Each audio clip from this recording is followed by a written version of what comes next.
Habibis 3 game developers drinking good Arab tea. My name is Rami Ismail, and I'll be your host for this I'm episode. Osama Doyas, and I'm not your host for this episode.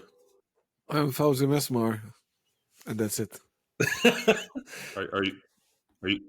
Are you the host for this episode, Fauzi? By I feel process like of elimination, I think not. Yes. Once the host has been claimed, I will not challenge I it. know. Wow. I'm not sure if that's Arab. It's polite.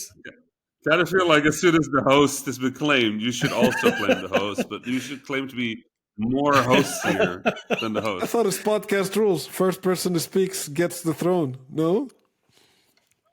No, okay. Is that how it works? Well, That's what it I is thought. now. I don't know. I don't think that's how it would work. I don't think that's how it works with dessert, but okay, I guess. I'll take it. Osama just changed the meta, actually. So from Oh, now no. on, the host can be challenged at any point. Look at me. I'm the host now. Well, Osama, I will say, for a host, your intro was not great. I'm sorry. Ooh. Didn't even mention the Habibis. You didn't mention the name of the show. You didn't mention there were 3 game developers. You just said, I I'm still Osama have time. Doyas. It's just the beginning. That's all the information you need. I'm Osama. That's it. Yeah, I'm Osama. How y'all doing? Oh, man. Doing great. Good. I've missed you. Collectively. Oh, yeah. I think same. I've finally been in the Arab world Wow. again. How long has it been? It's been a while. Yeah. I can't even remember when the last time I was here, but I landed in Riyadh in Saudi Arabia. Did you fly there yourself? No.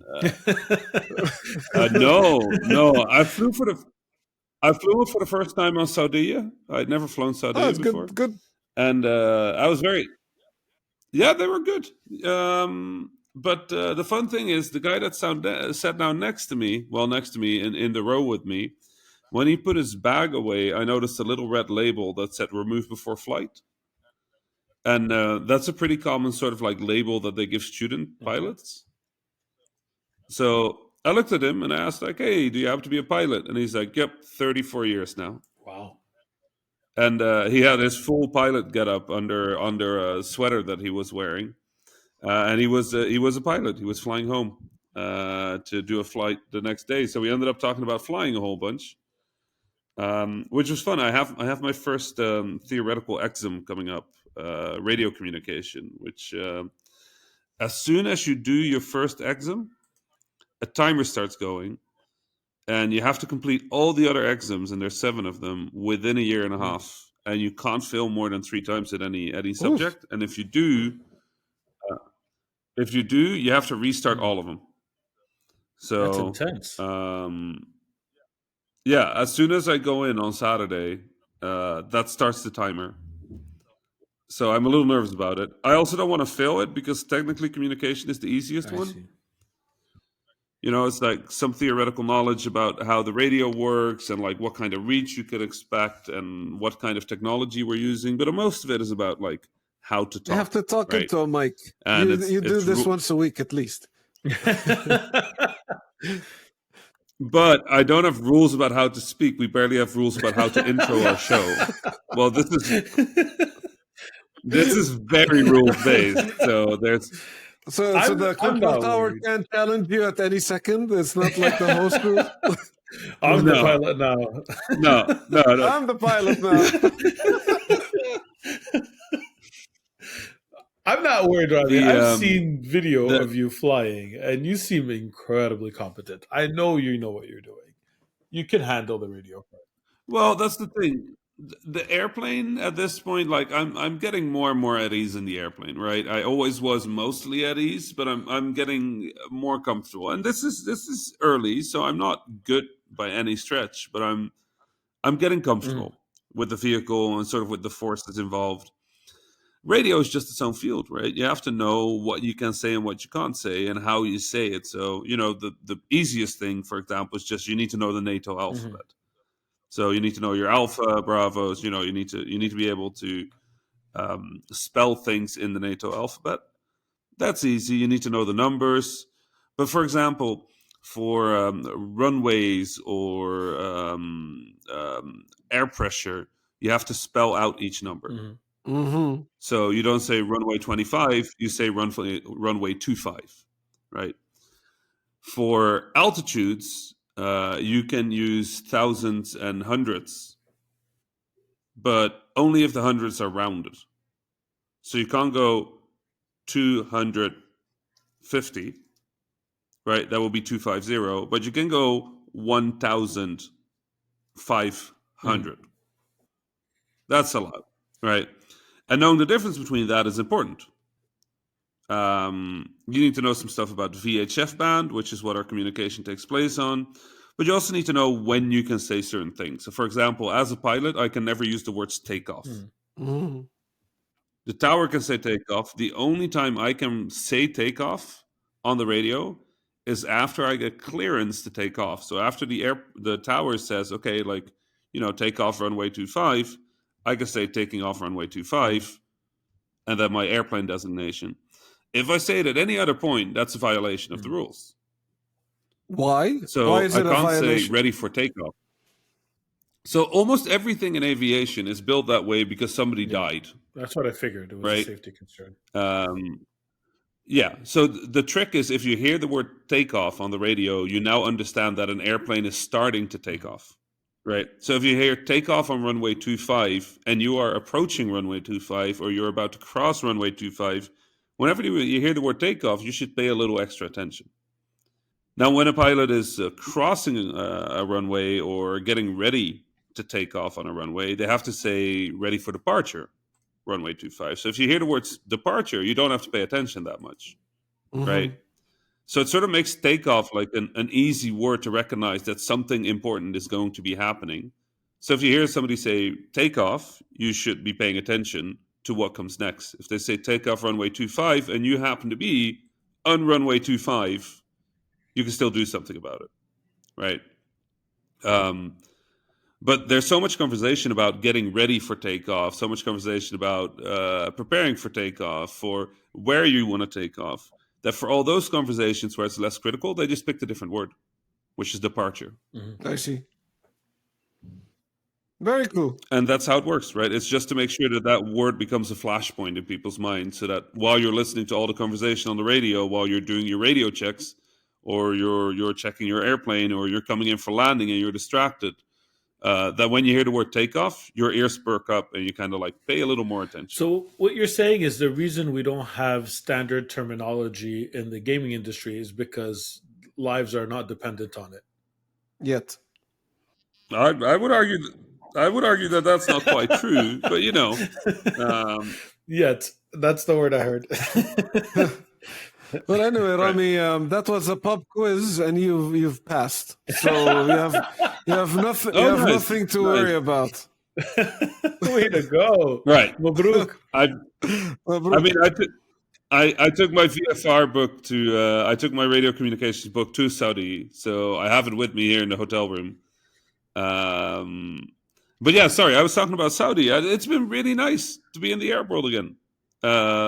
Just hearing people speak Arabic around me normally has been nice. It's also given me a little bit more confidence in my own Arabic speaking. Like I can follow stuff, which is nice. Good.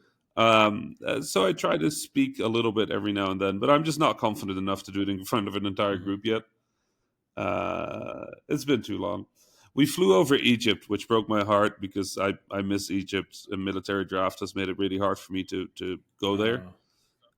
So I really hope I can resolve that because I miss the country. We flew past Cairo, and I just sat there in the airplane, just kind of like crying out of the window. It was hard. It was difficult, but yeah. Hopefully that gets the closest I've soon. been Inshallah. I really can't wait to go back. What are you doing in Saudi? So there's a little event here called Game Changers, or it's not an event. It's sort of like an incubator or a support program. Yeah, I was approached by one of the organizers a few weeks ago, and they kind of wanted to bring me in as like a surprise opening guest for the business segment of the program. So a lot of these teams have been working for like 5 months, small teams, 2 to 7 people. working on a game, and sort of trying to build an ecosystem for game development here. Like the biggest problem they have is sort of like a pipeline for design and business talent. They have good programmers. Obviously, a lot of the Middle East has great programmers, and a lot of the Middle East has really good animation.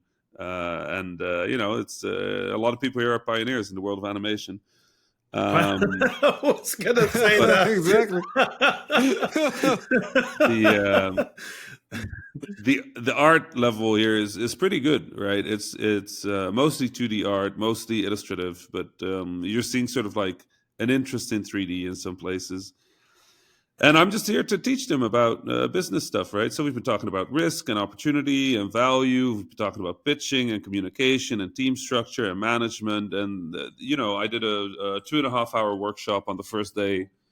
And then another hour workshop at the end of the day. I did one-on-one meetings. And they're very fast learners, right? They're very eager to learn, which has been really fun. So that's been really nice. But I want to tell you the craziest story. So, I love one of those. It's one of those Rami crazy stories. I read Sunday. We should have like music for this, right? Yeah, we do. We should have a tune that plays before the wild stories. I'll just go like this, and we'll do a crazy story now. But the crazy story is so I land in Saudi, right? And 2 of the organizers are there to pick me up. And I get in the car. And we start driving to the hotel. And one of the organizers goes, so, Rami, we have a request. And we would like for you to consider it. And he said, we would like for you to consider it in a way that made me think, you know what? This is not really a request as much as we're going to do this. We just need to know when. And apparently, I was meant to be kept a bit of a surprise, right? To the cohort, to the apprentices, to everybody. I will admit, I was also booked quite last minute, but I was also sort of a surprise.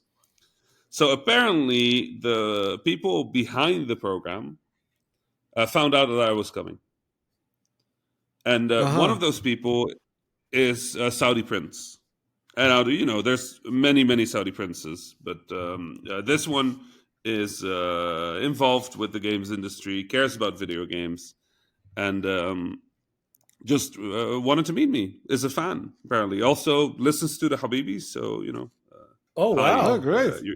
Hello, Mr. Saudi Prince. Apparently, normally it's etiquette to refer to them by Your Highness, but this one was. This man was a very, very chill person, and by far, and I'm sorry to say this, Fauzi, the biggest Nintendo fan I've ever met. Ooh, the biggest, bigger than Fauzi? The biggest, wow, bigger. Wow. That's impressive. It was an intimidating amount of knowledge about Nintendo. So I basically got summoned to a palace to have food. And the scale of something like that is quite impressive, right? And of course, did you get royally owned in Smash? Is that what happened? Wait, I want to know who a Saudi prince mains. Princess Peach, of course. Oh, that's a good call. Some royalty, Rosalina, maybe. Oh, Bowser Jr., come on.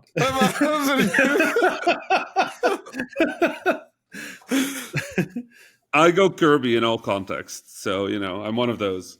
I actually am a Bowser main, so that's hilarious. I'm a Bowser main too, actually. Oh, wow. Yeah. So it's Bowser and Bowser versus Tiny hugs, so it makes Kirby. Perfect sense. That's exactly it. The hugs, you got it. I play grapplers and everything. And I guess I like flying, so it makes sense I'm Kirby. You also like eating things, so perfect. Right. Got to spend most of my time flying around the level, getting juggled by you guys, and then floating back to the platform slowly. It's gonna be great. Well, I'm more likely to grab you and then throw both of us off the edge. Right. That's my power move. I mean, mine is to suck somebody up and walk off the level. So it's one of the other. I Um, love it. so yeah, I got summoned to a palace to have dinner with a prince to talk about the program. And yeah, that's a way to arrive in a country. Just be like, "Hey, Rami, so yeah, the prince found out you're coming, and yeah, you're coming for dinner." So that was fun. Oh man, that's awesome. Yeah, it was a little odd, but like this is clearly somebody that not just sort of understands gaming, but also understands game development pretty well. He's made a game before. Ah, cool. Self-admittedly, didn't go Oh super wow. well. Yeah. But he's kind of They curious. rarely do on the first game. Come on. Right. But also knows about like Nintendo's internal teams, and sort of like has had contact with people at Nintendo, and sort of like is aware of development realities, and just really felt that one of the Mhm. things that Saudi really needs is a pipeline for talent. So there are many ways you can feel about the sort of Saudi like royal family and like different people in that, but for this person, I can genuinely say that it feels like they have a very genuine disposition towards game development, and that they really want to create that pipeline in the country. Which to me, that makes their goals aligned. That's cool. So that was really cool. Apparently, has a giant amiibo collection. We didn't have time to see that, Hmm. but yeah, just really, really a strange way of entering Saudi Arabia. But yeah, I've been mostly very excited about meeting the teams. I mean, that's what I'm here for, and that's what I'm most excited about. Meeting the cohort has been an absolute delight. A wild variety of games. Some people with good design understanding, some people with like growing design understanding, but everybody's learning super fast. So it's been an absolute joy being here. That's great. Super cool, man. Mhm. I'm curious to see the games. Yeah, I hope that. I know they have a demo day somewhere closer to April. After Ramadan, because Ramadan is coming up, obviously. Remember when Ramadan was like recent? Yes. Jesus, and now it's like in 2 months, It's in right? 2 months. like in We're 2 almost months, there. exactly. So we better get planning some Habibis content. Oh yeah. Yeah. Sahur bites, make a comeback. We're gonna do more Suhoor bites. Maybe we're gonna do more Suhoor. I would like to do more Suhoor bites. If you want more Suhoor Yeah, I bites, think I can handle more. please Sahur email us at info@thehabibis.com to let us know. bites. And also, if you have ideas for the Suhoor bites, that would also be much appreciated, because we did a lot of Yeah. work last year. We did. But yeah, so I brought my analog pocket, so I and my Switch. So I've been playing 2 games. I'm playing Ooh. Pokemon Arceus or Acreus, or I don't know in which way. I mentioned it to the prince that I've like 7 or 8 hours in. The prince said that he's done and that he played until 5 a.m. to finish it. So Oh my god. this guy is serious about his Nintendo level.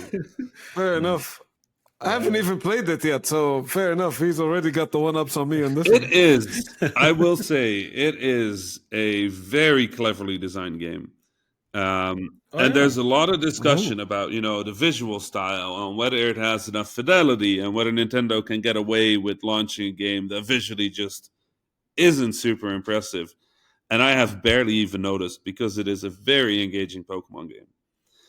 So We're still talking about graphics, seriously? Like, this is a conversation? I mean, Yeah. it makes a little sense, right? This game is an open world game, but it's open world similar to the way Monster Hunter is. So the areas are sort of like distinct areas that you travel to through loading times, and and the game is mostly about walking through environments, right?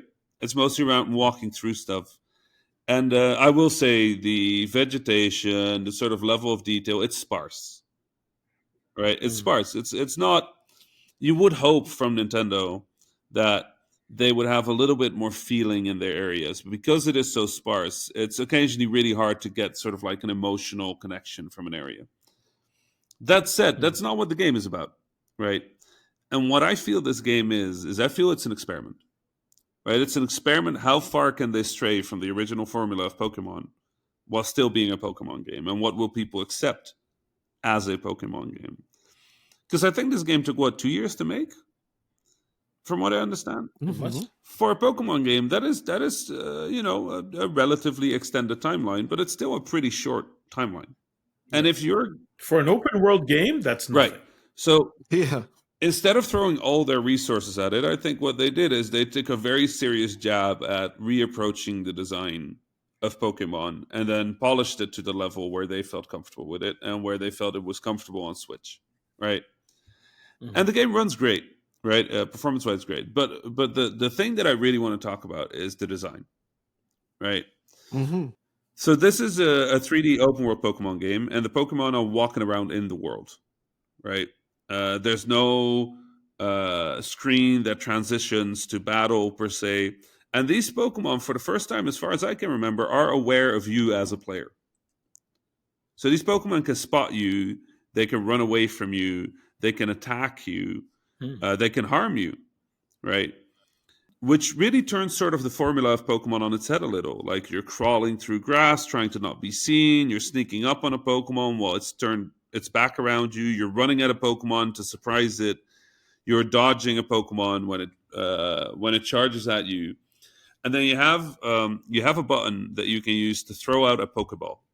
Right? You can select a Pokeball with sort of like an item menu that is active and dynamic, and then you can throw a Pokeball at the Pokemon. Right? Hmm. Now, if this is a Pokemon that is asleep or it hasn't noticed you, um, the Pokemon hits, it falls to the ground, and it will do the wiggle, right? And after the Hmm. wiggle completes, it will either be caught or it will break out. And if it break out, it will start to try and flee or it will start to attack you. So you can throw different Pokeballs, and for this is one of the details that I really appreciated. If you throw a Pokeball, it has a certain arc, but if you throw in a heavy ball, it's not going to fly very far because the ball is heavy, which is the simplest Makes sense. detail. But it feels so cool to actually throw a heavy ball, right? Instead of just selecting a heavy Hmm. ball from a menu Hmm. and then the heavy ball flies. You can be short on a heavy ball because you didn't adjust your throw. And now the Pokemon is just staring in Hmm. confusion at the Pokeball and going like, nah, I'm out of here. Um, I saw a super rare Pichu in one of the fields, decided to try my heavy ball, and just absolutely messed it up. Threw the heavy ball in front of the Pichu, and the Pichu just looked at it, looked at me, and just disappeared. Right, ran into the grass, and it was Oh so no. memorable. That's Oh funny. no. Now, the second part about this is that this doesn't block gameplay. You can throw a Pokeball at a Pokemon and just run off. So if I want to catch my 27th Bidoof, I just drive by, throw a Pokeball at the Bidoof. I keep running, and then I'll get a message whether I caught it or not in a few seconds. Right? Hmm. And I'm just running on. Now, you can switch one thing about the Pokeballs. You can throw a Pokeball, or you can throw a Pokeball with a Pokemon in it. If you throw a Pokeball with a Pokemon in it, and you throw it against, say, a tree or a rock or something, your Pokemon will gather resources from it. So if you have a tree with berries and you throw your Pokemon at it, it will shake the tree and collect those berries for you. So you can also run through the world and just run by a tree, throw a Pokemon at it, see a Pokemon running around, switch to your Pokeball, keep running, throw the Pokeball at that Pokemon, see a rock, throw another Pokemon at that rock. And you're collecting, crafting items, and catching Pokemon as you're running. Hmm. So it feels very smooth. You're just running around, you're doing stuff, you're using Pokemon, you're in a world with Pokemon. And then finally, obviously, there is, if you come across a Pokemon that's a little aggressive or you can't manage to catch it, you can throw a Pokeball with a Pokemon at the Pokemon. And at that point, the game switches to a fight. And those fights work pretty much like you expect from Hmm. Pokemon. You pick an attack, they pick an attack. They've added an extra mechanic where your Pokemon can master moves. And when they master moves, you can set those moves into additional styles. So you can do an agile version of the attack, or you can do a strong version of the attack. The agile ones go a little faster, do a little less damage. The strong ones do a little more damage, but you're slower, which means that the enemy might actually get two attacks in, right? Hmm. So they've added and removed a whole bunch of things from Pokemon. And during these fights, your character is, by the way, still running around. So you can just run out of a fight. You can run to like watch the fight from any angle. I haven't quite figured out if you can do things during the fight as a person besides choose attacks. But just my first impression of this world is this is the most dynamic, interesting Pokemon game. And it has such a sense of flow that is just for me has been missing from Pokemon. I've been getting tired of the formula. I'll be real honest with you too. Um, Hmm. I don't want Hmm. to run through grass and have the screen go like black and then go into a thing, and then I'm just really loving the like okay, let's go of Pokemon Hmm. Arceus. So The story is kind of Nice. okay. I'm early on. I haven't come across a lot of trainer battles yet, except for like scripted ones where they're part of the story. Mhm. But I honestly can't wait until they do like a traditional esque Pokemon game using the mechanics of Acreus. I think it's going to be. This is already my favorite Pokemon game in a long time. I think if they do Mhm. like a more complete version or a more traditional version of Acreus, where it uses the gym system and the trainer system and all those things, I don't know if those are in the game, but so far I haven't caught them. If that happens in Acreus or if that happens in a future Pokemon game, it's going to be my favorite Pokemon game of all times because this is just it is great. It is a delight to play this game. So I haven't played it yet, although it's on my list, my very long list of games I would like to purchase and play. I'm very excited that they tried something new, that they shook up, even if it's not, if they didn't put the necessarily. I don't know. I'm not saying this from my own comments because I didn't play the game, but even if it's not as visually stunning as other Nintendo games that came out, like Breath of the Wild or what have you, I'm still happy that they tried to shake it up and try something new. And I think gamers um, should be patient and let people try things and not expect the perfect game each time, and just appreciate things that have some parts of it that are, like, and part of it maybe it's managing expectations on our side as game developers as well as like explaining, hey, we're trying something new, but that's really hard to communicate to people without it sounding like we're saying this game is lacking in this way or this game is lacking in that way. You know what I mean? I don't know what the solution is, but I think people need to chill and let people experiment and try new things. We'll get better games as a result. Mm-hmm. Yeah, Yeah, we get in that situation in which, like, if you don't try new things often enough, then people say, well, it's the same old. And if you go away too far away from the game, then you alienate your core audience. So Yeah. it's like a very fine dance that you kind of need to do in terms of like trying something new, telling people that you're trying something new, but Yeah. also people kind of chilling and let the developers do their right. thing. I think the Yeah. other thing is people forget that it's really easy to have ideas and it's really hard to actually do ideas. So I think a lot of people just kind of Yeah, imagine like, oh, what if it was this game, but like with this cool feature? And then they've obviously never had to implement it. They don't know if it's going to be good. They don't know if it's going to be interesting. They don't know any of that. They just kind of imagine. And in your mind, a game idea is usually always good, right? And then when you start yeah, implementing it, that's when you start to realize, like, oh, there's complications. This unbalances the game. This is actually not as fun as we thought it's going to be. This takes more time to do. I mean, I understand, like people pay $60 for a game, they pay $70 for a game, they pay $80 for a game. They expect something that they enjoy, but I do agree. Like Pokemon, like something like Pokemon Arceus, it's definitely not a game that's built for you to buy because of the graphics. It's a design game. It's a game mm, about like Hmm. playing yeah, Pokemon in a new way, and that's exactly what you're getting. And I think maybe there's a communication failure on our part, right? As Yeah. developers, as to like not every game can be good in every way. Yeah. But I mm, think, especially nowadays in the time of like constant updates and constant improvements, people just they complain because they hope that that will make the game better frequently, right? And Yeah. that's just kind of not how it yeah. works. You can complain about No. something like the visuals, but it's not like we can just flip the visual switch and make it better, right? Uh, Move the slider to the yeah, right. There. If a only. little more art, please. It's a huge Yeah. part of game development is trying to sort of like triage the resources that you have and like picking priorities and doing things and experimenting is really expensive. Hmm. Probably the Hmm. most expensive thing you can be doing, right? Is just decide that we're going to spend 4 to 6 weeks figuring this thing out, and hopefully it'll work, right? And that's for some things that's a short timeline, for some things that's a long timeline, but if you assume that it takes weeks of an entire team working together to try a idea, yeah, that's expensive, right? So I always applaud experimentation, especially something as core to the experience as Acreus. But yeah, that's kind of what I've been up to. I've been talking for too long, so I'm gonna kick the ball I'm gonna kick the ball I'll take it. I'll take it. to Fauzi then. I'll take To it. Fauzi. Okay, Fauzi. No, Here you Fauzi. no, I'm the new host. I take the ball and I run with it.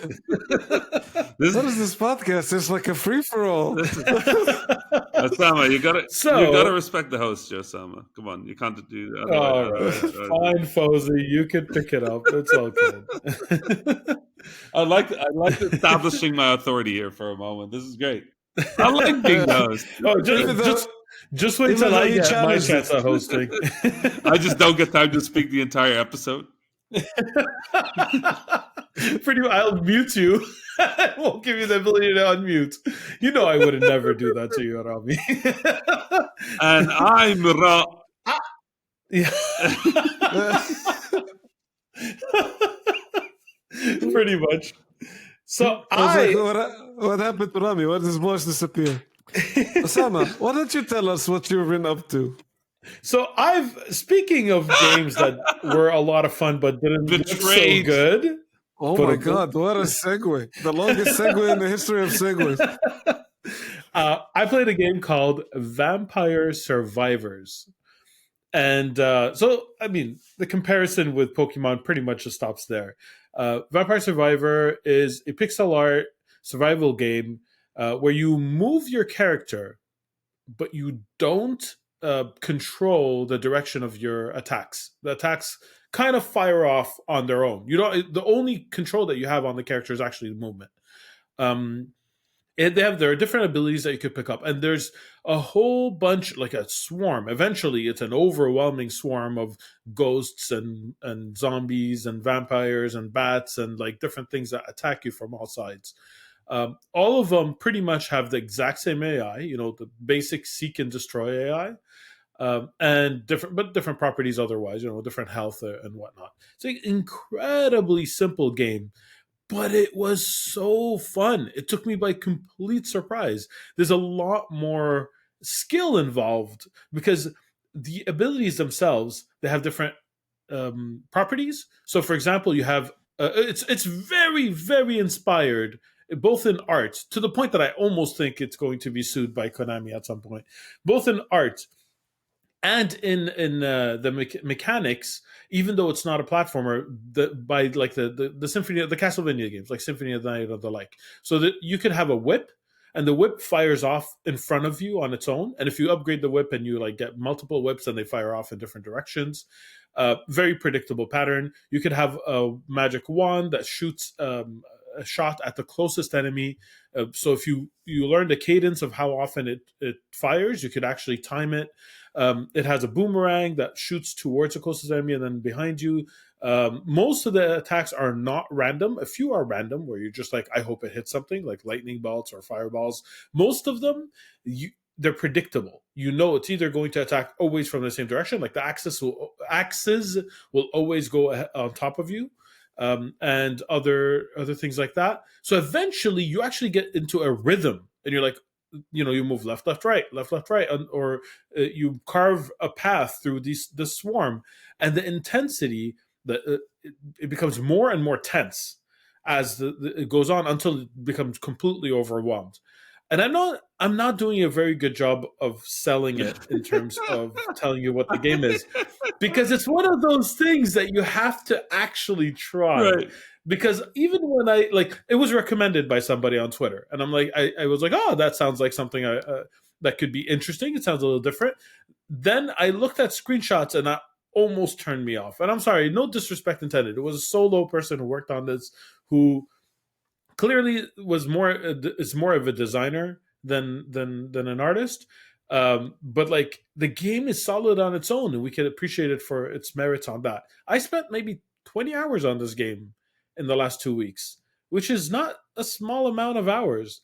That's really good. I love it's a kind of game that you could kind of get in the zone, but it doesn't need your full attention at the same time. So you could like listen to a podcast like the Habibis or something not as good while playing it. It's perfect for that kind of it's perfect for that kind of like, when you're just feeling like you want your hands to be busy and your mind kind of needs to be preoccupied while doing something else. It's great for that.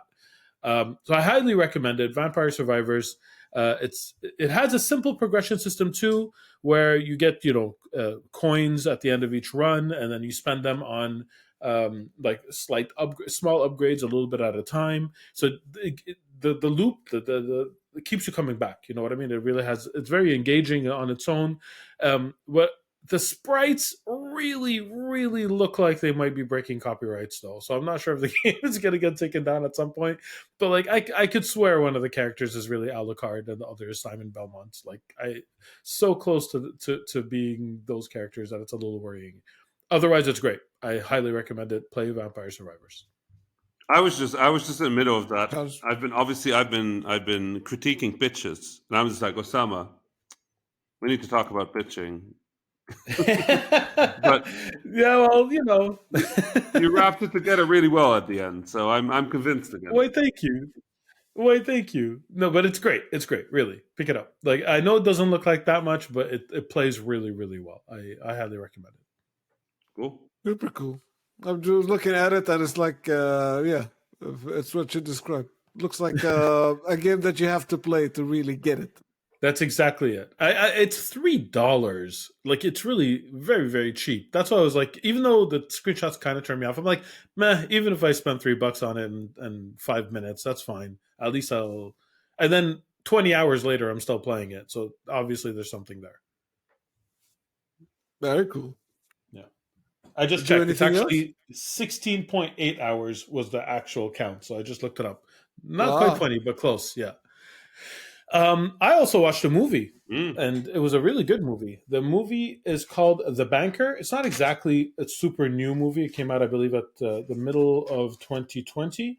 And what it is, it's about some two black businessmen, who basically invest in a bank in order to help other black businessmen fund their businesses in a time that was in the 1960s, a time that was extremely hostile towards black businessmen who tried to do that. Like, Right. It was impossible. Is this So it's all in the US, Canada? Where does this take place? It's specifically Texas, like the Oh, most boy. hostile of the American states. Okay. Yeah. Okay. I hear you. Yes.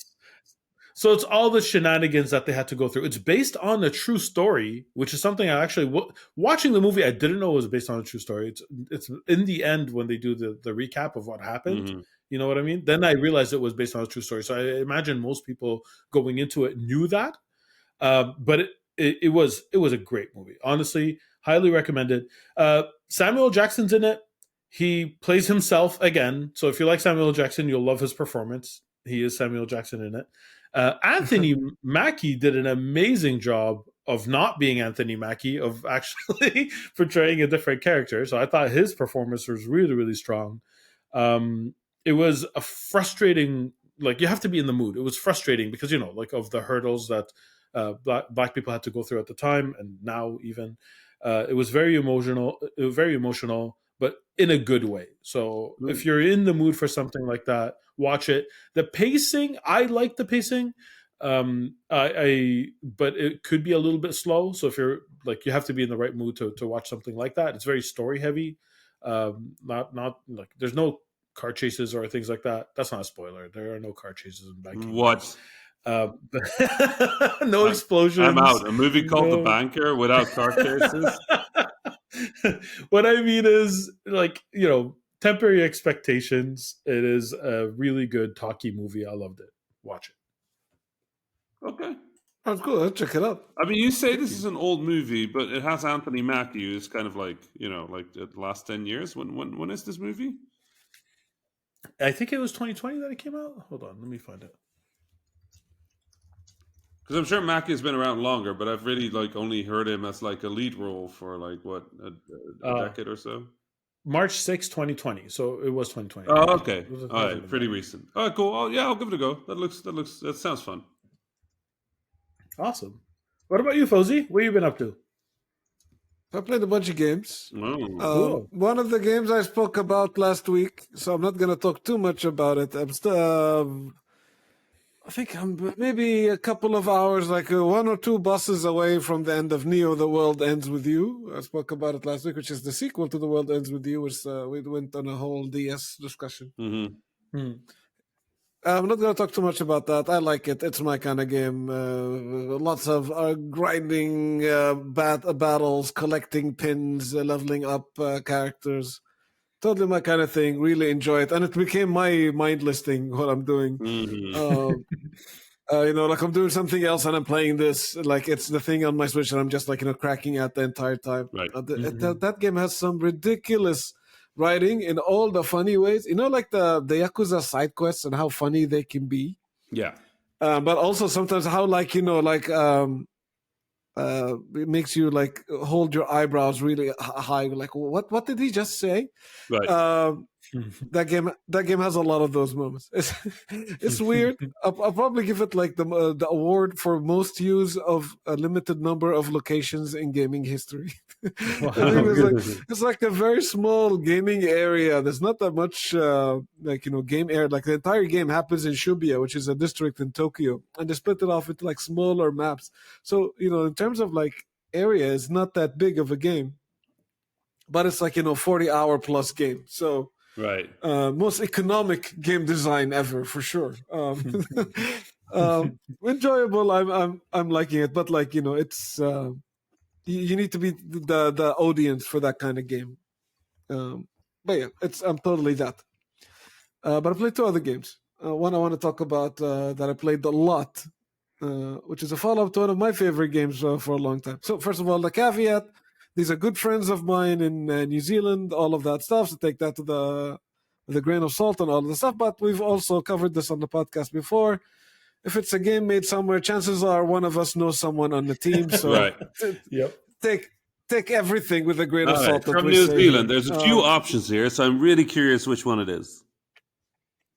So it's from Dinosaur Polo Club. Yes. And Good team. and a good team. And the game is called Mini Motorways. Yes. Loved Mini Motorways. So good.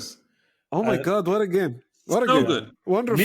Mini Metro was incredible. I like played Motorways. that Mini game. Metros was So on my Game of the Year list, Right. like, one of my top games the year it came out. Right. What was it, 2015, Yeah, 2016? that's a few something years like ago. We were young back Yeah. then. A few years Osama ago, had so- like long flowing Yeah. hair. Like it was wild. Not that Oh, long ago. okay.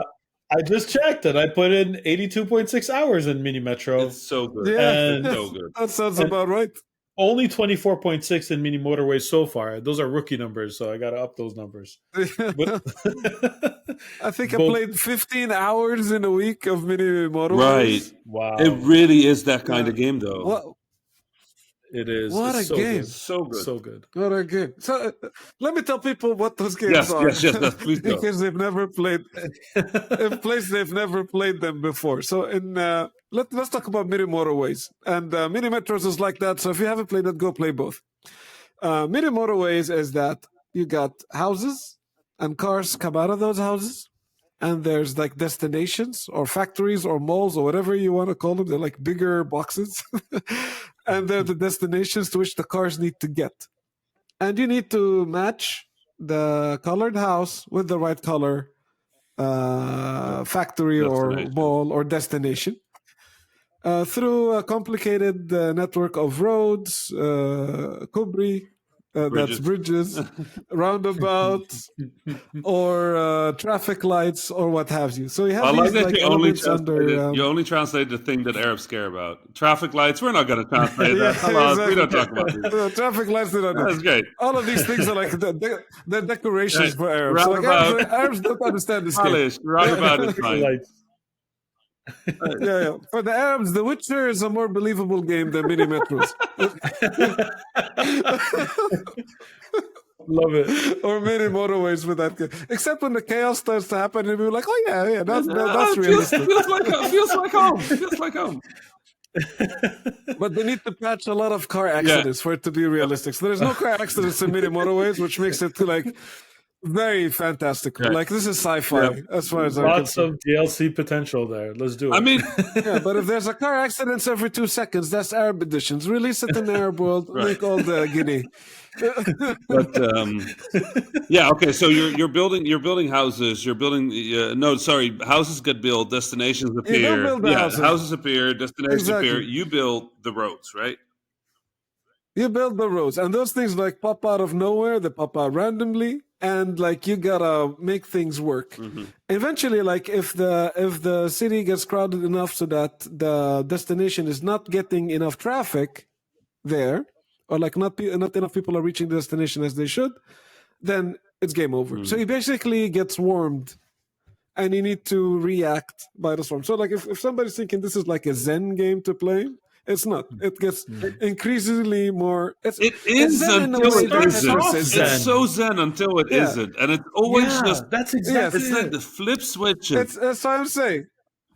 That's what I'm saying. It's like it's Zen in the same way that Tetris is Zen. And like you start off like, yeah, okay, I got this. I'm removing lines, and then it starts to get faster. It's like, oh my god, I am so swarmed right now, and I'm dead. Yep. You know? And this game is very similar in that way. It's like, yeah, I got this under control. You know, blue's going to blue, red's going to red. I'm owning this. And then, like, you know, white appears in the middle of the city. White house is at the far edge of town. You need to build 2 tunnels and a kubri. And you go like, I don't know what I need to do right now. Everybody's pissed at me. I'm gonna need to delete some roundabouts, build them, and like you need to react to what's happening on the fly. Yes. It is impossible to stop playing this game. Really, like you know, It you is. start playing It and is. you start to react to how things are going. You see, like if your grand plan, like there's an immense satisfaction when you like think you solved it and like everything now is working. It's super efficient, and then like you know, the game throws a backhanded slap at you, and then you're like, oh, that really hurts. Now I need to really react to it. And then you start reacting and they're like, all right, now I have a new plan and I've like changed the layout on a lot of things and I've solved this. And the game goes like, oh, you're having fun, huh? How about this? And then another back slap. And then you need to deal with that. And there's like high level plays that they don't tell you about that you're able to do that are just like, once you realize them, it adds to the intensity too.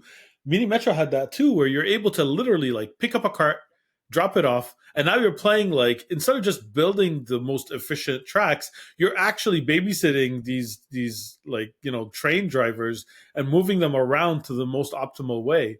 You don't need to do that at the beginning at all, but when it gets to that point, it's really involved. When you get to that point, usually the game won't last that long anyway. But that's the thing. Like you're almost dying anyway at that point. If you have it under control, like I always start the same way, where I try to keep my colored ways somewhat separated. Right, red mostly drives here, blue mostly drives there. They don't interact with each other. They don't intersect each other. I make some connections at some point, so you know if something happens in the north or the south or the east or the west, that I can just leverage existing roads. But I try to keep them separated.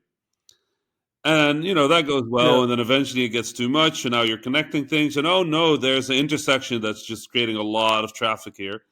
Okay, we'll try and build a way around that. But you also, and this is, you know, obviously, a large part of the game is you're limited on the amount of roads you can build.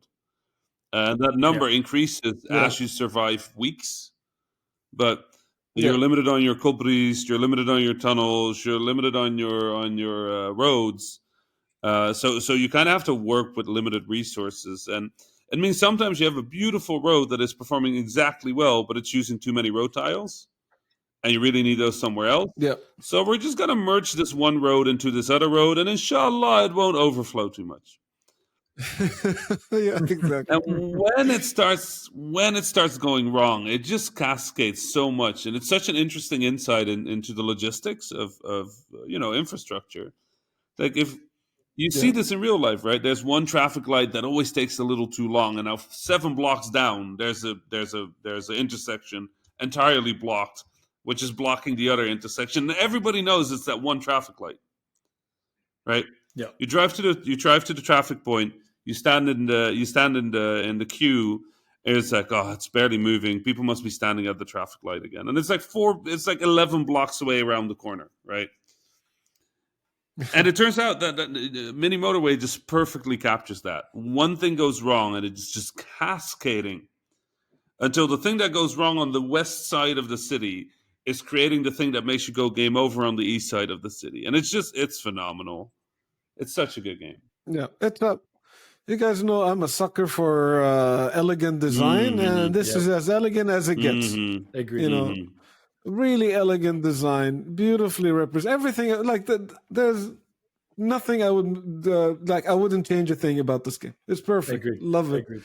I didn't play it last year, unfortunately. I would have added it to my Game of the Year list, so I'm going to try to find a way to sneak it into some list somehow. Though its similarity to Mini Metros, also kind of like, like they're both really good. Mm-hmm. Play both. Fantastic games. All right, which one is better? Let's have a fight. Which one is better, Motorways or Metro? I would say Mini Metros just because it did it first. I think I agree for the same reason as well. It's really hard to... Yeah, but Mini Motorways is great. It felt like a different take on the formula, not an upgrade. It didn't feel like a better game. It just felt like another good game. No. Yeah, it's equally as good, but not better than Metro. I thought it was better. I think the way of creating roads is more fun and intuitive than the Metros were. I found myself sort of complaining at Mini Metro for how it laid the tracks and sort of like having to like remove a thing and like kind of drag and undrag, and like I found the interface like annoying at times, even though I played dozens of hours. It would still occasionally do something I didn't want. Yeah, that I could agree with. Sometimes I try to do one of the tracks and I'm undoing the wrong one. They have little handles and they're easy to miss, especially when everything is hectic. Right. I get that. Like there's some quality of life upgrades in that regard. But like the novelty that you get with the first one is just, Yeah, it turns out that for both of those games, I'm not playing them for the novelty as much as for like the long play experience. So for me, like the long play experience of Motorways was just better.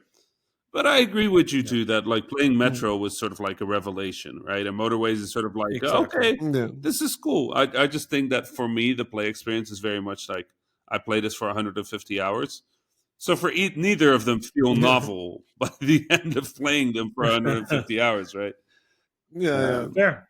So, but I mean, like, the novelty, like how the team came up with the design, right. Like here's the idea, this is the game. You're like, wow, like how did you arrive at this amazing game called Mini Metros, right? When it's like Mini Motorways, you'll be like, I can see how you got here. I've seen Mini Metros.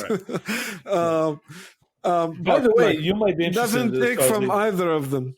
They're amazing games. Yeah, Sam, what's up? It actually didn't come out last year. It didn't come out in 2021. It came out in 2020 on the Apple Arcade Store thing. So it only came out on Steam last year. So I'm not sure if it even qualified as Game of the Year. Depending on, I mean, you can do whatever you want. It's your list. But depending on your rules, it might not have qualified. Yeah, I thought it came out last year. That's why I completely missed it actually when it came out in 2020. But like 2020 was one of the years in which you miss a lot of things. Right. So but that's why it didn't make my list, because the only reason I didn't mention it last year is because I thought it didn't qualify. Right. That's all. Yeah. Otherwise, it would have definitely been very on my top 10 for sure. Yeah, fair enough. Like more than a heads off with these guys. This is like an incredible game. Right. And well done. Like it's one of those games, like games that you should take with you on a deserted island. Yeah, this comes to mind. Like it'll be this or Civ. Civ. I'll take Civ. I'll take Tetris, and I'll take one of these. Give me a mini game. Right. Yeah, the mini games are incredibly, incredibly good, and like you said, you can just kind of keep playing them forever, which is. I don't know. It just doesn't get tiring, that game. It does get to the point where you lose a run and you're just like, okay, I'm done for today. But you always come back tomorrow. Right? Oh, yeah. I love it. Yeah. Did you hear? Sorry, go ahead. I was about to say, like, I have another game I wanted to talk about, but maybe I'll save it next week, because I think even though Rami spoke a bit at the beginning of the podcast, this is the one episode in which Rami absolutely should talk about Destiny. Right. Yeah. Did you by the way, did you hear the news about Dinosaur Polo Club? No, there's news. They got acquired. They did not get acquired as one of the only game studios in the games industry. I was like, I was talking to my friend about Mini Metros. They would have mentioned something. No, it's incredible. You mean they woke up today and they were not employees of either Sony or Microsoft? How impressive. Wild. Absolutely newsworthy at this point. Bungie. Yeah. Bungie got acquired by Sony, and this is apparently a deal that's been months in the making. It's not a response. No, of course I it can't be a love response. I Yeah. love people that went like, "Oh, Sony just went to bought Bungie Right. in like 4 Yeah, days." yeah. There is like, oh, okay, you know what? You know what we want? We just like, oh, we need a first person company. Bungie, you up? Yeah, I we mean, up. Okay. I mean, it takes me longer to decide what I want to order from Uber Eats. Right. I mean, to be fair, if I had Microsoft and Sony amounts of money, I would absolutely be going around and being like, "Hey, are we gonna buy y'all? Yeah, I like your games. Okay, how much? $4 bill? Okay, $4 bill done. Let's do it." Were you as shocked as I was? Like, but I mean, it's not as shocking as Activision Blizzard because of the sheer amount, how big the company is. But it's shocking because Bungie has always resisted like being owned. It was almost in their brand. I thought they were going to be independent forever as part of who they are at this I point. mean, no, this is They resisted, but not too much. You know, like Not too much. they resisted, but they didn't resist all the way. I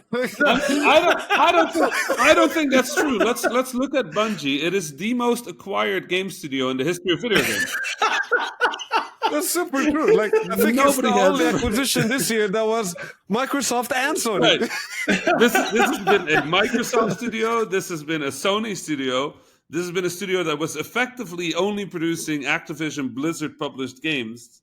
Yes. Blizzard is Yes, the one that was an company in games. Activision Blizzard studio. Right. It was. This is the one company in the world that can say that it has been acquired so often. And I don't know. Personally, I love the folks at Bungie. But of all the studios I could acquire in the history of mankind, it would not be the studio that has somehow ended up being unacquired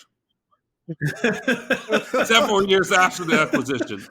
Now, Yes. it seems to me like this is... I mean, like the people that work at Bungie, they're like, oh, so are we back? Back where? Yeah. Microsoft or Activision? Where are we back? No, it's funny because there's sort of been No, the other there's one. sort of been a pipeline from Guerrilla Games, which is a Sony studio, to Bungie. And I've been sending all my friends that were at Guerrilla that are now at Bungie. I've just sent a message like, "Hey, welcome back to Sony." That's kind of what happened. But here's the thing: I think this is obviously a strategic acquisition, right? Sony's looking for Bungie's talent in like live ops and sort of like the infrastructure. Destiny is arguably one of the most successful live op games in the history of mankind. Not because they have the brand or the numbers, but because they build it from the ground up, from day one. Have an incredible like experimental approach to game design and to the game existing. Man, it's created a really good community. Has become one of the behemoths of gaming, right? Destiny. And they've managed to create a really good infrastructure around that. Bungie has grown aggressively, and I think what Sony needs is that expertise. I don't think Sony bought them to necessarily get in the way of them cross-publishing anything. But it's No, they've made statements like confirming that that's not the case. But also they don't own the studio. So, it's one of those things where I'm like, Phil Spencer also said, like, we're not going to contractually get in the way of any contracts that might exist between PlayStation and Call of Duty. But also, he very specifically said contracts that do exist, not contracts that will exist. So... Yeah, but this is the same with Bethesda, right? So, like, if it's already out there, or like we've agreed there's going to be out there, then we're not going to touch it. But for the future stuff, that's a different topic. And I think that's kind of the same thing you can expect here is like, I don't think Sony's going to get in the way, if anything, but it's good leverage to have in case Microsoft gets too aggressive at the exclusives, especially from studios that used to be. For sure. Makes sense. I mean, like, also, like, if you think about it, like, Microsoft has the Halo, so, Sony wants their Halo, which is like, the sci-fi shooter live op game, and Destiny makes perfect sense. They literally bought the studio that made Halo. Exactly. And, like, while they're working on this, Microsoft went on and got their Call of Duty, so soon Sony would probably want their Call of Duty as well. So, I'm curious what studio is going to step into that. Like, obviously, I'm eyeing Guerrilla Games in the Netherlands, because they have plenty of experience with Killzone. I have a weird feeling that they don't want to do a Killzone game. So it might be fun to see after they wrap up on Horizon Forbidden West, which is coming out in 2 weeks. I'm super excited. 2 weeks, yeah. Very soon. I can't wait. But I'm curious if they're poking any of their existing studios, because they've made some acquisitions with like former Call of Duty talent at Sony recently. So I feel like they've been aware of this risk, right? Of the Yeah, for basic sure. gap in the Sony portfolio of like good first person shooters, right? Mhm. So I think that's kind of another dimension of what we're seeing. Um, I love Bungie. I love Sony. I hate that this is happening. Somebody on Twitter called it the consolidation instead of Yeah. consolidation, just consolidation. Uh, I usually love a good pun, but that one it hurts. hurts, but it's true. It's true. We're seeing a continued consolidation of the industry, and I hope that it will create opportunity for indies to sort of grow into the position that those studios used to have as sort of like our healthy third party content. But the Yeah. list of studios that hasn't been acquired has basically gone down to Dinosaur Polo Studios. That's it. The Dinosaur Polo Games is the only game studio in the world that is not owned by anybody else, as far as I know. Uh, I Yeah. mean, for the podcast point of view, though, so now there's both Sony and Microsoft have really good stakes at sponsoring us. right. With our Destiny talk and our Game Pass talk, we are now completely, and my Nintendo fanboyism, Right. we are now completely neutral. Yes, I Utterly love it. neutral. Who's the Nintendo? So Fauzi's the Nintendo boy, and Osama. Are you the Microsoft boy? Or you're the Game Pass I, boy. I think I'm the You're the Game Game Pass Pass. boy. Yeah, Right. I think I'm the So I Microsoft guess boy. I'm the Yeah. PlayStation boy. I mean, okay, I can live with Yeah. that. Yeah. I think I was. I mean, like you travel with the PlayStation 5 and you basically speak in Destiny. Yes, this is So- true. This is true. You're the only person who can make the argument that the PS5 is a portable console. I mean, Even Tony don't agree. I'm just saying I have to learn how to fly an airplane because this PlayStation is a little complicated to carry around. And if I can just fly my own airplane, I can just put it in the back. That's fair. I mean, That's fair. if you stick a couple of wings on it, that thing practically can Like, fly yeah, anywhere. it can totally fly. The weight and balance is going to be a little weird, but it can fly for sure. No, I don't know. Like, I have the same weird feelings about this whole acquisition that I had with Activision Blizzard. This is obviously way less impactful, but it's still a lot. Before we move on to emails, I wanted to touch on one more acquisition that happened this week that I thought was really interesting. Oh yeah, Wordle got bought by the New York Times. Wordle. This is true. Wordle sold Wordle. And that is apparently like a 7-digit deal. So yeah, What? Wow. yep. on the low end of Right, 7 so- digits. That's what they said. So at least $1 million. I am extremely happy for the creator of Wordle because obviously As the am I, clones were as getting am I. out of hand. The whole thing was getting. Mhm. If you make something that brings that Yeah. much joy to that much people around the world, then getting it acquired is wonderful. I've been playing Wordle with my family, with my mom, and others and friends and everybody. I'm not tweeting my Wordles, but I've been playing it like every day religiously at midnight, um, and comparing with friends, working together with others. Yeah. It's so good. I'm tweeting mine. They're getting like no engagement, so I guess everyone muted the word. But yeah, I haven't missed a day since I found out about it. What was it, a month ago now? I don't know how long It has ago. also Great. it has game. also spawned the funniest range of alternatives. Have you Yes. played Letterler? No. It's basically Wordle, but there's only one letter. Really. And okay, that's So you have a 1 in interesting. 26 chance to guess the right letter. You have 6 chances. I'm not sure I like that, but okay, It's really it funny. exists. There's also Absurdle, which is my favorite. Have you played Absurdle? No, but it sounds absurd. So Absurdle is Wordle, but it is actively trying to work against you. So when it changes the word each it time. changes you the guess? word every time you guess to be as No. far away possible from the combinations that are currently still possible given your guesses. Wow, that's so brilliant. So I actually played one called Commander Codex, which is a Magic the Gathering Wordle where you're trying to guess which character, like based on some criteria, and it's actually really good if you like Magic the Gathering. nice. Yeah, there's such a long range of Wordle variants that you can genuinely call it a genre at this point. Yeah, Um, agreed. and like the trope of how it's presented and how it works has become its own language, which is incredible. Really happy that this got acquired, even if it's just because Wordle it's an HTML file. You can just save it if you're worried about it continuing in a way that you can play. You can literally just save the website to your computer. Um, Yep. which I would recommend you do because the New York Times is extremely paywalled. Blah blah.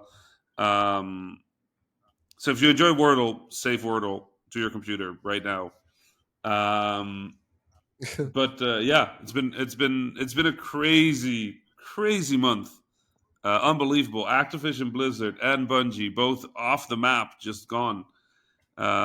First party studios.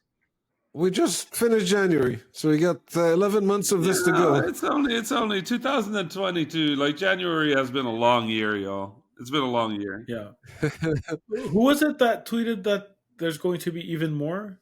Was it Jeff? I mean, of course, there's going to be more. Like this is There's gonna be more This for is not sure. the kind of Yeah. thing that you do in isolation. You don't go like, okay, we're going to acquire one studio, right?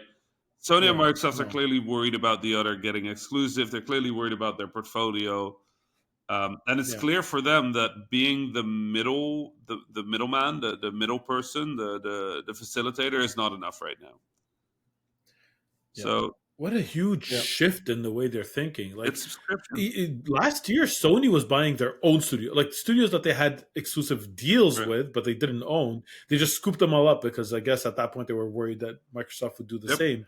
That already Exactly. was huge, and now they're just like reaching out to. I can't wrap my mind around it. This is a huge change, and it's going to have big. I mean, it's the other way around, right? It's the subscription model. It's having big repercussions on how we do business. Like, I think that's Yeah. what's changed. We're no longer selling games to people. We're selling subscriptions to people. And if you're doing subscriptions, it's better to own the people that are making the games rather than because it's all about exclusives. It's about timed access. It's about getting more content to your service games. It's about getting things earlier. It's about it's about all of that. And instead of negotiating those deals painfully each time with the studio, you now both get the talent, you get the insight, you get the infrastructure, and you get the games. It makes sense. Yeah. I hate it, but it makes sense. Yeah, Mhm. same on both points. Good. Let's go to emails. Osama, your favorite part of the show. Oh, it is my favorite part of the show. Okay, so I'm going to try to go quick because we don't have a lot of time. So the first email is by Susan, who wrote us again, and she starts by saying, "I felt shy about writing so often, but since Osama was sad without email, here I am again." Susan, never hesitate. Send us all the emails every week, even if you write every week. We, and by we I mean me, would be very happy to read your emails. So don't Oh, I'd worry be about happy it. to. I'd be happy to- I didn't want to speak for you. Just say happy it. to- Always I- happy to hear from Susan. Yeah. Always good. So Susan goes on to say, when thinking about the Microsoft Activision purchase, on topic, and its implications for the future, I still feel hope that smaller studios will always find a way to exist. If the darkest timeline happened and a new single company, Micro, Tencent, Nintendo, Activia, Sega Bandai Inc., that's a long name, what a tongue twister, took over the market, what are some ways you could imagine a resilient indie scene carving a new path forward for smaller studios? Very good question. I mean, that's the hope. But the biggest problem is that what we are seeing is not just sort of a consolidation of studios, we're seeing a consolidation of distribution, right? Before, the dream of indie, when I started back in 2010, the dream of indie really was you make a game, and no matter how small the audience is, if you can sell it to that audience, right, you can make that money. So there was not really a limiter on what you could do besides the audience existing. And as the game sort of consolidates, as the market kind of consolidates, you get a bit more gatekeepery systems, right? And of course, like back in the days, it wasn't like you can make anything and be successful. But if you knew the audience existed, you can make it for that audience. And what we're seeing now is sort of games are competitive, right? And there's high expectations for games, which means you need funding, and funding mostly seems to come from platforms at the moment. Things like Microsoft, PlayStation, not Nintendo, but these platforms that are sort of like backing the development of games and creating this competition that otherwise wouldn't exist then. It ups the quality of the games, but it also ups the expectations that people have for games. And it means that we're kind of going back to a more gatekeeper age. Developers aren't making games for consumers. We're doing business to business work mostly, especially in the indie scene. Because if you make a game, you want to make sure that Sony or Microsoft want to fund it, right? That Epic Game Store wants to get that exclusive, because that's how you fund your game. And publishers think the same way. If I go to a publisher and I offer them a game, the first thing they're going to think is, how much of our risk can we offset by immediately selling rights to Xbox, or immediately selling rights to PlayStation or to Epic or Humble or whatever, right? So the people who decide what indie games get made, ironically, is going back to small boardrooms at big corporations instead of being indies deciding that they want to make a certain game. The only resilient way out of there is if you have a storefront that really allows us to directly target users. Steam isn't that anymore. It's just too big. It doesn't help target people as well anymore. It's okay. It's not a bad place to be. It's just not big enough yet. So I guess we're waiting for some sort of watershed moment that swings the pendulum back the other way. Because ultimately, and we've talked about this with some, we've talked about it, Fauzi, it's a pendulum, right? It swings one way, then it swings back the other. Absolutely. Yep. I can't top what Rami said. He's our resident indie. Exactly. He's the resident indie expert. Yeah. Excellent. All right. So thank you for that, Rami, and thank you for the email, Susan. Let's move on to the next email. The next email we're going to have to answer like a lightning round, because he's asking 7 questions. Really quick, already over time. About controllers. So, but they're all about preferences. So we could give like a quick yes, no, or what we feel about it. And then argue about the answers for 20 minutes. Let's try not to. Question the first. Face button labeling schemes. What are your preferences? A, B, or circle, triangle? What do you like? We already answered this. I'm the Nintendo. You're the Xbox. I'm the PlayStation. Rami is the PlayStation. It's actually true. I prefer X, circle, triangle, square. Like that. Me too, because it's localized. That's the thing. Even though I'm usually Xbox, I like it because it's easier for localization. I like the concept that they're universal, but I also like it because I keep getting mixed up when I switch from a Nintendo console to an Xbox console because of the mapping of the AB. So I like them because they're unique as well. So you're not doing the lightning thing right. So I cannot tell you why I chose the Nintendo one. Okay, sorry. Let's go to the next one. Clicking the analog stick as a button, good or bad? Good. Good, but needs to be remappable. Oh, very good. Rumble, good or bad? Great. Good. Excellent. Rumble's great. Although there needs to be a fallback for people that can't or don't want to use Rumble. Agreed. Yes. I love your accessibility angle, Rami. Like, way to go. Accessory ports, good or bad? I'm not sure what that means. Like ports for like keyboards or headphones. Or like USB things. Yeah. Okay. Yeah. Or like good. the headset. Yeah. I mean, the accessible more options. The accessible controller is one of the best things ever made in terms of game control. Put more ports on controllers. Please. Exactly. Like more ports, more absolutely. Everything. The paddle ports, whatever. Put more on controllers, please. Yes. Yeah. All right. Number 5, headphones, headset support. Yeah. The more. I really wish that there was Bluetooth too. If you can. Yes, exactly. Yeah. I wish there was better wireless support for headsets, but I also love just plugging a cable into a controller and having it work. So. Yeah, agreed. Yep. Number 6, wireless power. Standard batteries or custom battery packs or hardwired battery. The battery question. What's good? I put rechargeable. I like built-in. Yeah, I like rechargeable. I like replaceable rechargeable too. But as long as I have like one of those charging stands for my controllers, I'm happy. I agreed. I like to put them down and know that when I pick them up, they're full. That's it. Okay. I don't want to plug cables. I have a question for you. Rapid lightning one from me. How many controllers for your favorite console? How many do you own? 4, always. Fauzi? At least 2. Yeah. At least 2. Yeah. I have 3 usually. I have the 2 that I switch around that I use when one is empty. I have the other one full, and one for a friend when they're visiting. I have 3 kids, so 4 is the minimum, so that we could all play together. And I do have 5 for the Xbox now because the old Xbox One still works, and I use it on my computer. So technically 5, and I have 8 for the Switch, if you're talking about Joy-Cons, but I also have the Switch Pros too. So that's 10 total for the Too Switch many. that we use across Question 7. different Switches.